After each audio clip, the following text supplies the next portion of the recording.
Well, hello everyone. My name is John McKeane. I teach French language and culture at the University of Reading, and I'm here today to talk to you about the subject of extremism in France. I'd like to give you an idea of what we talk about when we study French culture at university, but I'd also like to give you an idea of how we talk about these ideas in a university or academic context.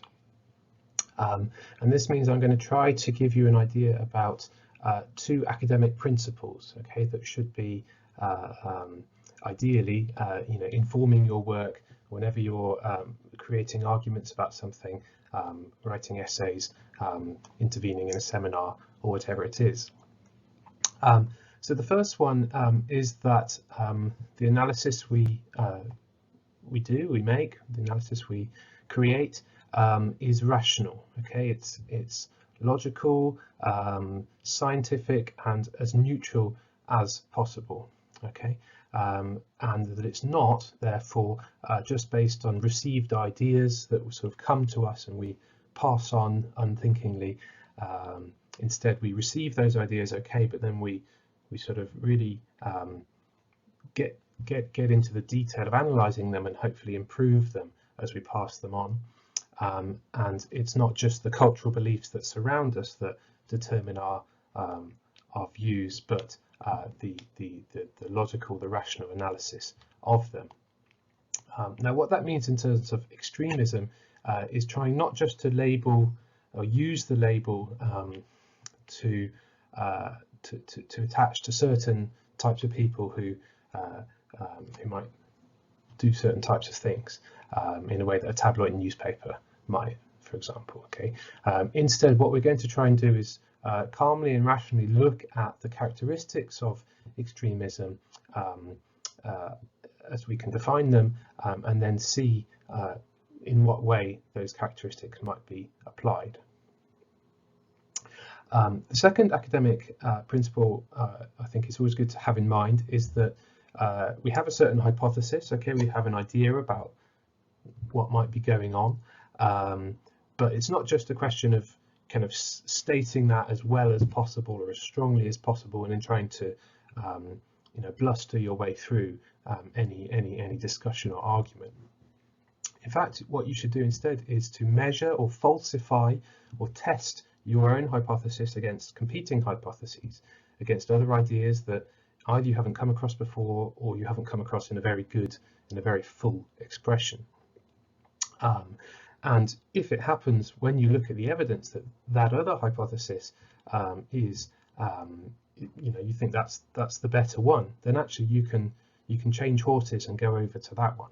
And that's not a failing, that's not a bad thing to do. In fact, it proves that you are actually being open-minded and basing yourself upon the evidence. So you should always be happy to change your mind, shall we say, in an academic context. Now, we're talking about extremism, and there's just a little point that came up in my work as a translator. So I've translated 4 books from French to English, and it so happens that in one of those books there's quite a lot of discussion of the extrême droite. Okay, extrême droite in France, which I say in French because there are 2 ways of translating it.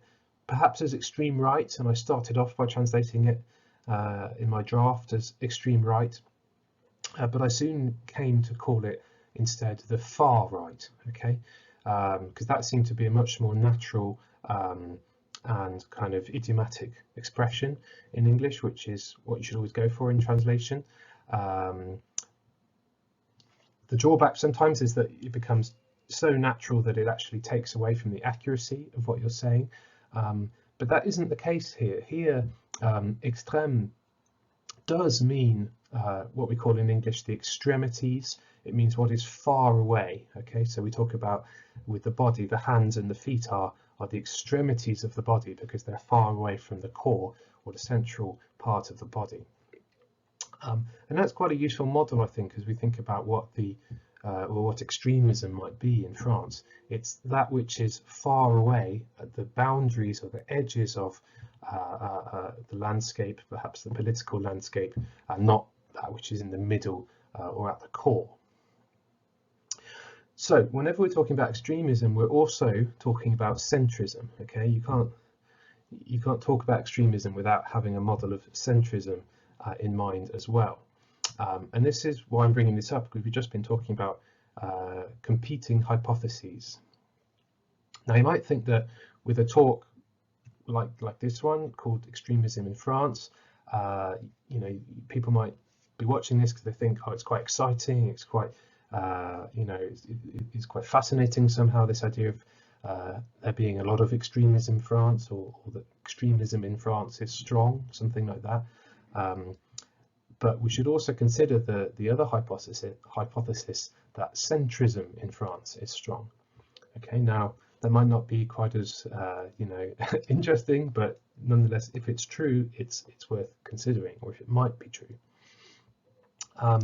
So briefly, what's the evidence? Well, we could look at the two presidential mandates that Emmanuel Macron has received. He's the first president to be re-elected for quite a long time in France, and he has kept France in the EU and tried to really place it at the centre of the EU, with its kind of liberal capitalist project that nonetheless many people describe as centrist.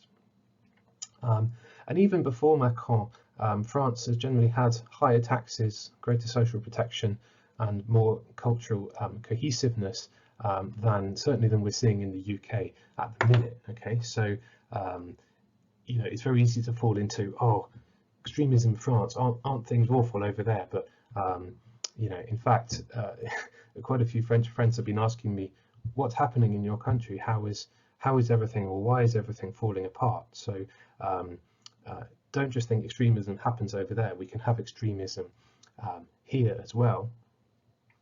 And as I say, or I've started to suggest, extremism isn't just something that's done by people we think of in a tabloid newspaper. It can be also an attitude of other actors within society, perhaps also the government or the state. Now, in terms of what you can draw on to extend your thinking about extremism, there's been a book published recently which I would very much recommend, Kasim Kassam's Extremism, a Philosophical Analysis. And in this book he sets out some different types of extremism, or some different definitions of extremism. First of all, ideological or positional extremism, so being, as I was saying, far from the centre in terms of being very left-wing, very right-wing, or far in various other sort of senses. The second type of extremism is methods extremism, so that's being prepared to use non-centrist but extreme, perhaps violent, or certainly direct physical methods. That could be blocking a bridge in central London if you're Extinction Rebellion. It could be throwing a bomb or shooting people, and so on, as we've seen in many other groups. The third type is that Kassam talks about is called psychological extremism. Okay, so this isn't exactly so much concerned with the external impacts of the extremism, but rather it describes the internal thought processes and the internal sort of psychological condition of the extremist. And I find it quite useful to divide it up in these ways, also because he then does a very interesting thing of mixing up the received ideas that you know, that these three types always go together, and he says that in fact you can have one or other of the types combined with quite centrist ideas. So he gives this example here. A centrist can be a psychological extremist, and a positional extremist can be a psychological moderate. An extreme centrist would be someone whose centrist, middle-of-the-road views are uncompromisingly and fervently held, while a moderate positional extremist would be someone with extreme views that are weakly held. Okay, so I could just very quickly come up with two further examples of this sort of unexpected crossing over or picking and choosing one element of extremism without having the full basket of them. You could have an extreme centrist. You might think of, I don't know, a head teacher in one of your schools, for example, who you know, is concerned with enforcing the rules, with making sure everything works properly in the school. That's fine. That's their job. So that's a centrist job, but no problem there. But they might get really annoyed, and perhaps too annoyed, about small infractions of the rules, whether it's uniform, whether it's lateness, whatever it happens to be. So you could say that a centrist person like that could also be quite psychologically extreme.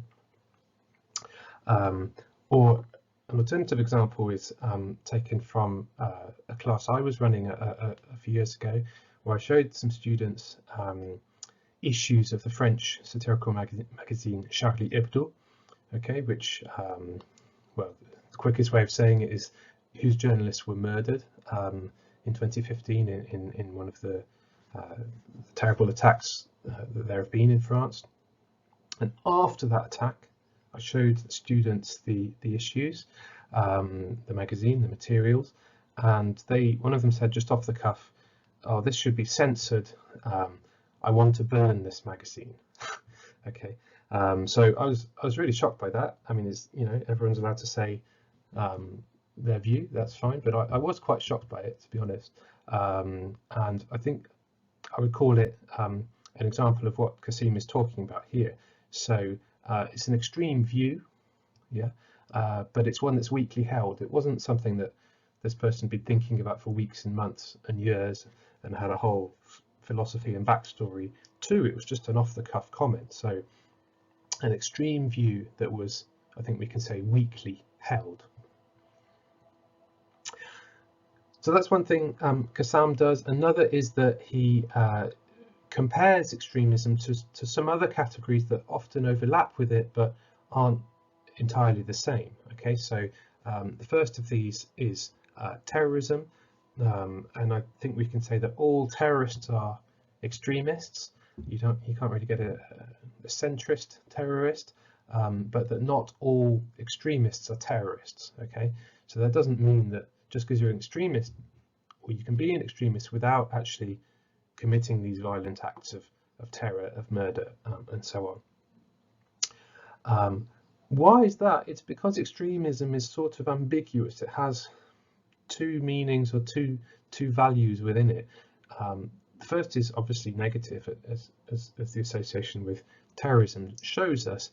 The second is slightly not positive, but when we kind of merge it into the word of radicalism, it can be more positive. You know, we often use radical. We say this person is a real radical. That is usually a positive term.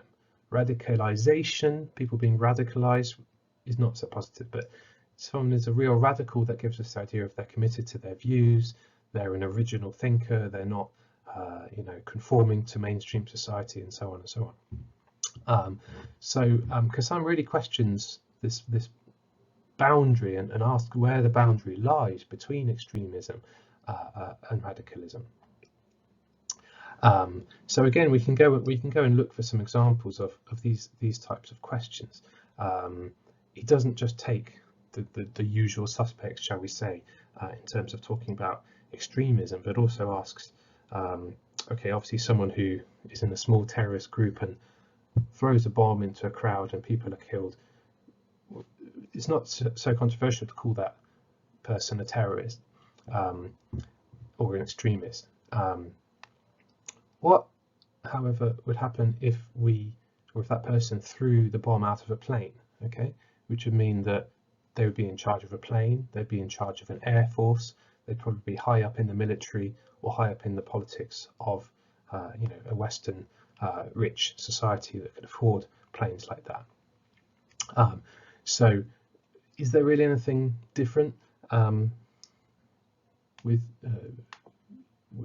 relation to the person who does it in a small group, and therefore should we consider people like I don't know, George W. Bush, who oversaw the bombing of Iraq, Afghanistan, and so on. Should we consider them to be extremists?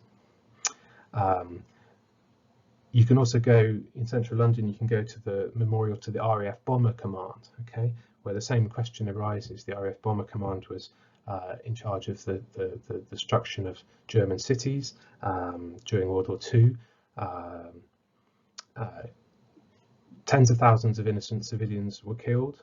Yeah, so, but the question is whether it was ultimately justified because of the end of the war that then came about, or whether you can never justify something like that. It's unjustifiable.